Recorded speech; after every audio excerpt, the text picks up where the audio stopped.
যে আতঙ্ক দেখা দিয়েছে তা কেবল পরিস্থিতির অবনতি ঘটাচ্ছে না, বরং কৃত্রিম সংকটের ঝুঁকি বাড়াচ্ছে। এই মুহূর্তে সাধারণ মানুষের প্রতি আমাদের পরামর্শ হলো, অহেতুক আতঙ্কিত না হয়ে সরকারি নির্দেশনার প্রতি শ্রদ্ধাশীল থাকুন এবং রেশনিং ব্যবস্থা নির্বিঘ্নে পরিচালিত হতে দিন। সরকার স্পষ্ট জানিয়েছেন, দেশে বর্তমানে তেলের যে মজুদ রয়েছে তা দিয়ে সংকট মোকাবেলা সম্ভব। বলা বাহুল্য, আন্তর্জাতিক বাজারে অস্থিরতা একটি সাময়িক সমস্যা, যা কাটিয়ে উঠতে সরকার সর্বোচ্চ চেষ্টা চালাচ্ছে। এ অবস্থায় যদি প্রত্যেকে নিজের গাড়ির ট্যাঙ্ক পূর্ণ করে রাখার প্রতিযোগিতায় নামেন, তাহলে সাধারণ সরবরাহ ব্যবস্থা ভেঙে পড়বে।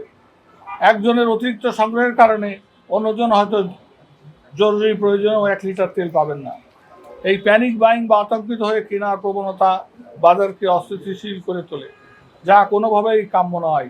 নিজের প্রয়োজনের অতিরিক্ত তেল সংগ্রহ করে মজুত করা কিংবা পাম্পে গিয়ে বিশৃঙ্খলা সৃষ্টি করা ঠিক না, কারণ ব্যক্তিগত তেল সংগ্রহ করলে যে কোনো সময় মারাত্মক দুর্ঘটনা, জীবন বিপন্ন হতে পারে।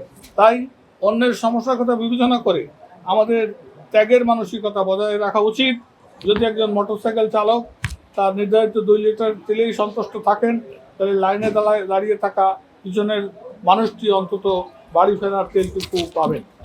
এই পারস্পরিক সহযোগিতা আর সহমর্মিতা বর্তমান সকল উদ্যোগের প্রধান হাতিয়ার। জ্বালানি মন্ত্রণালয় ও বিপিসি থেকে বারবার আশ্বস্ত করা হচ্ছে যে তেলের কোনো স্থায়ী সংকট নেই, বরং যারা অবৈধ মজুত করছে বা গুজব ছড়িয়ে আতঙ্ক তৈরি করছে তাদের বিরুদ্ধে কঠোর ব্যবস্থা নেওয়া হচ্ছে। সাধারণ নাগরিকদের প্রতি আমাদের আহ্বান, সামাজিক যোগাযোগের মাধ্যমে ছড়িয়ে পড়া কোনো ভিত্তিহীন খবরে কান দেবেন না। পাম্পে দায়িত্ব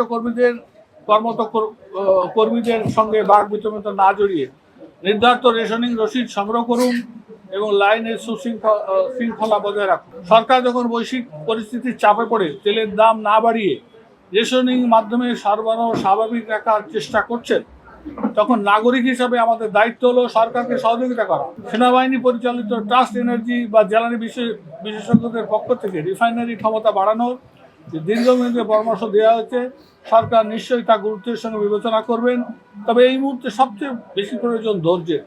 আসুন আমরা এই অহেতুক আতঙ্কিত না হয়ে সচেতন নাগরিকের পরিচয় দিই। মনে রাখতে হবে, প্রত্যেক নাগরিকের সচেতনতা ও ধৈর্যই পারে একটি সাময়িক সংকট নিরসনে সহায়তা করতে। আতঙ্ক নয়, বরং নিয়ম মেনে চলাই হোক এই সময়কার অঙ্গীকার। কিন্তু অতিরিক্ত চাহিদার কারণে পরিস্থিতি বেসামাল হয়ে উঠেছে। ফলে সাধারণ ভোক্তারা যেখানে বিশৃঙ্খলা সৃষ্টি করছে, তেলের দাবিতে পেট্রোল পাম্পে হামলা পর্যন্ত হয়েছে। নজরদারি সহযোগিতা অত্যন্ত জরুরি।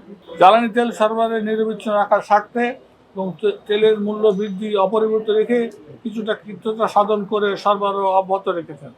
এমত অবস্থায় আমাদের সুনির্দিষ্ট কিছু প্রস্তাব আছে, সেগুলো আপনাদের সামনে তুলে ধরছি। পেট্রোল পাম্পে পর্যাপ্ত নিরাপত্তা দিতে হবে। বাস্তবতার নিরিখে সামঞ্জস্যপূর্ণ তেল সরবরাহ নিশ্চিত করতে হবে।